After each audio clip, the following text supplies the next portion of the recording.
तो नमस्कार दोस्तों, जिस घड़ी का था आप लोगों को बड़ी बेसब्री से इंतजार, वो घड़ी अब आ चुकी है। जी हाँ दोस्तों, मैं बात कर रहा हूँ यूपी पुलिस कांस्टेबल परीक्षा के बारे में, जिसका पेपर रद्द हो चुका था। अब यह परीक्षा दोबारा होने वाली है। री एग्ज़ाम कब होगा और किस डेट को होगा, ये सारी जानकारी इस वीडियो के माध्यम से मैं आपको देने वाला हूँ। और साथ साथ आप लोगों को ये भी बताएंगे कि हमारे माननीय मुख्यमंत्री श्री योगी आदित्यनाथ जी ने क्या क्या आदेश जारी किए हैं। तो वीडियो स्टार्ट करने से पहले अगर आप लोग हमारे चैनल पर नए हैं तो चैनल को सब्सक्राइब करें एंड बेल आइकन को प्रेस करें। और वीडियो अच्छी लगे तो वीडियो को लाइक जरूर करें और अपने सारे दोस्तों को शेयर करें, जिससे परीक्षा से जुड़ी हुई जानकारी आपके दोस्तों के पास भी पहुँच सके। तो चलो करते हैं वीडियो को स्टार्ट। तो दोस्तों, सबसे पहले बात कर लेते हैं हम उत्तर प्रदेश पुलिस परीक्षा के बारे में, जो कि फरवरी माह में परीक्षा हुई थी, लेकिन लीक होने की वजह से परीक्षा को ड्रॉप कर दिया गया था। लेकिन फिर योगी आदित्यनाथ जी ने जो आदेश जारी किए थे उनमें बताया था कि 4 जून के बाद परीक्षा कभी भी हो सकती है। इसीलिए अपनी तैयारियों को मजबूत रखें, क्योंकि जो 6 महीने का टाइम दिया था सरकार ने हमें, वो 6 महीने का टाइम हद से हद पूरा होने वाला है। बाकी न्यूज़ों को देखने के बाद ये पता चलता है कि जुलाई महीने में आपका पेपर हो सकता है, जुलाई या अगस्त में आपका पेपर हो सकता है। कोई निश्चित डेट अभी नहीं आई है, लेकिन ये तय है कि पेपर जल्द से जल्द आप लोगों का होगा। जो लोग यही सोचते हैं कि अभी बहुत टाइम है, वो टाइम के चक्कर में अपना समय ख़राब कर रहे हैं और अपने समय को बिगाड़ रहे हैं, क्योंकि जो स्टडी इस टाइम आपको करनी चाहिए वो स्टडी बाद में करते हैं तो उसका कोई मतलब नहीं मिलता है। उस टाइम केवल रिवीजन करना चाहिए आप लोगों को। जो लोग यही सोचते हैं कि परीक्षा की डेट आने दो तब से हम पढ़ाई स्टार्ट कर देंगे, तो मेरा उनसे बस यही कहना है कि तब केवल आप यही सोचेंगे कि हमें क्या पढ़ना है और कैसे पढ़ना है। इसी समय में आप अपना टाइम बर्बाद कर लेंगे और परीक्षा नहीं क्वालिफाई कर पाएंगे। यही सबसे बड़ा रीज़न होता है कि बच्चा अपनी परीक्षा को क्वालिफाई नहीं कर पाता है, और जो उसके पुलिस बनने का सपना होता है वह बस सपना ही बन के रह जाता है। वो ज़िंदगी में कुछ भी नहीं कर सकता, क्योंकि जो अपनी स्टडी को टाइम नहीं दे सकता वो ज़िंदगी में कुछ भी नहीं कर सकता। और जब वह परीक्षा में बैठता है तो बस यही सोचता है कि क्या करें, ये क्वेश्चन मैंने पढ़ा तो था लेकिन आया नहीं। ये बस होता है आपने रिवीजन सही से नहीं की है।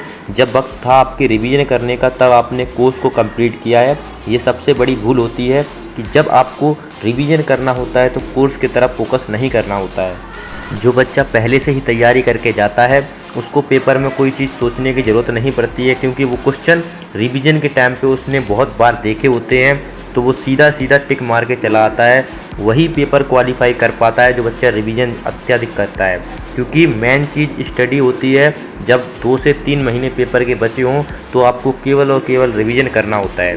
तो दोस्तों, आप बात कर लेते हैं कि यूपी पुलिस परीक्षा की आखिर डेट कब तक आ जाएगी और कैसे कैसे परीक्षा होगी, और किस कंपनी, जो कंपनी पहले किसी और कंपनी ने टेंडर लिया था, इसी वजह से पेपर लीक हुआ था। लेकिन इस बार सुनने में आया है कि इस कंपनी को टेंडर नहीं दिया जाएगा, टेंडर मिलेगा तो टीसीएस कंपनी को टेंडर मिलेगा। तभी आपको इतना टाइम मिला है, क्योंकि टीसीएस कंपनी टाइम देकर ही टेंडर लेती है। और आपको ये भी पता होना चाहिए कि सबरी एसएससी का जो एग्ज़ाम होता है वो टीसीएस करवाती है, और टीसीएस कभी भी पेपर लीक नहीं होने देती है। टीसीएस का पेपर थोड़ा टफ लेवल का आता है, तो आप लोग अपनी स्टडी पे ध्यान ज़रूर रखें। अब टाइम कम बचा हुआ है, सरकार कभी भी आदेश जारी कर सकती है आपके परीक्षा को लेकर, तो आप अपनी तैयारियों को बेहतर बनाएं और अपनी तैयारियों को मजबूत बनाए रखें। अब आप कंपटीशन के मार्केट में हैं तो आपको कंपटीशन लेवल भी पता होनी चाहिए कि हमारी कंपटीशन, हमारी वैल्यू क्या है और लोगों की वैल्यू क्या है, क्योंकि कंपटीशन मायने रखता है कि आपने कितना पढ़ा है और पेपर किस तरह से आने वाला है। तो अपनी स्टडी पर इतना फोकस करिए, इतना कॉन्फिडेंस अपनी स्टडी पे रखिए कि आपको पढ़ते टाइम नींद नहीं आनी चाहिए, क्योंकि जब पढ़ते टाइम आपको नींद आती है तो उसमें आपका पढ़ने में बिल्कुल ही मन नहीं लगता।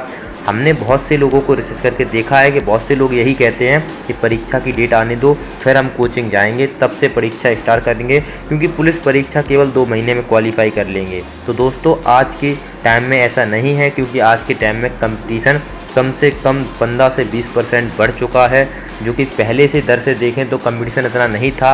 अब कंपटीशन दुगनी दर से बढ़ चुका है, क्योंकि बेरोज़गारी बहुत अधिक है, वैकेंसी आ नहीं रही हैं। इसीलिए आपने देखा होगा कि 60 लाख वैकेंसी इस बार, मतलब 60 लाख लोगों ने फॉर्म भरा था, लेकिन 60,000 की वैकेंसी थी।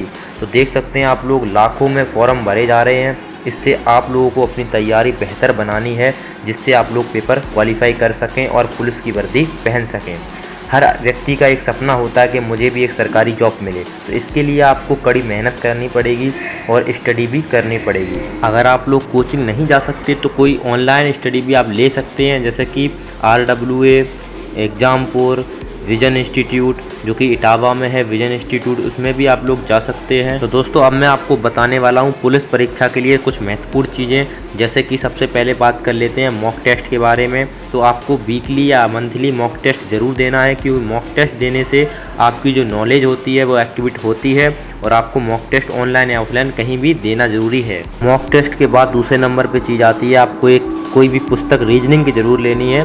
रीजनिंग की बुक से ये होता है कि रीजनिंग 55 नंबर की पुलिस में आती है, तो रीजनिंग आपको मजबूत बनानी है और बाकी चैप्टर भी आपको मजबूत बनाने हैं। इसके लिए आपको कोचिंग जाना ज़रूरी है, क्योंकि आप लोग पहली बार अगर कोचिंग नहीं गए हैं तो आपको कोचिंग जाना बहुत ज़रूरी है, क्योंकि आप ये तय नहीं कर पाते कि हमें क्या पढ़ना है, कब पढ़ना है और कैसे पढ़ना है, क्योंकि सिलेबस बहुत है पुलिस परीक्षा में और अब की बार पेपर लीक होगा तब, तो इस वजह से पेपर में कुछ टफ तरीके से पेपर भी बनेगा, क्योंकि पहले भी पेपर लीक हो चुका है, तो सरकार नहीं चाहती कि पेपर फिर से लीक हो। तो पेपर अब की बार तो मुश्किल है कि लीक होगा, लेकिन पेपर का स्तर थोड़ा बढ़ के आएगा, तो आपको अपनी परीक्षा में थोड़ा नॉलेज, थोड़ी एक्टिविटी बढ़ा के रखनी है और अपनी तैयारी भी थोड़ी अप लेवल में करनी है, क्योंकि तैयारी आपकी बेस्ट होगी तो आप पेपर में घबराओगे नहीं। सबसे मेन चीज़ होती है, आप अगर पहली बार कोचिंग कहीं नहीं गए हैं तो ऑफ़लाइन पहली बार लाइफ में ज़रूर ऑफ़लाइन कोचिंग करें, जिससे आप लोगों को कंपटीशन का महत्व पता चलेगा और आप घर पे बैठ के भी ऑनलाइन कोचिंग कर सकते हैं। जैसे कि मैं RWA से कोचिंग करता हूँ, आप RWA या विजन इंस्टीट्यूट से भी कोचिंग कर सकते हैं। मैंने विजन इंस्टीट्यूट से भी कोचिंग की है जो कि इटावा में है, आप लोग वहाँ से भी कोचिंग कर सकते हैं। सबसे बेस्ट कोचिंग हमारे हिसाब से, तो अब मैं क्या बताऊं, आप लोग जो भी आपको टीचर अच्छा लगे आप उससे भी कोचिंग कर सकते हैं, लेकिन अपने परीक्षा तक आपको पढ़ाई करनी है और डट के पढ़ाई करनी है। तो दोस्तों आज के लिए बस इतना ही, क्योंकि हम ये वीडियो यहीं पे स्टॉप करने वाले हैं। और अगर आपको वीडियो अच्छी लगी हो तो वीडियो को लाइक ज़रूर करें और अपने सारे दोस्तों को शेयर करें। हम अभी इस YouTube चैनल पे नए हैं तो हमें प्लीज़ सब्सक्राइब ज़रूर करें और हमें सपोर्ट करें। हमारी एक नई वीडियो पृथ्वीराज चौहान जी के बारे में आने वाली है, हिस्ट्रिकल वीडियो है, इसे ज़रूर देखें।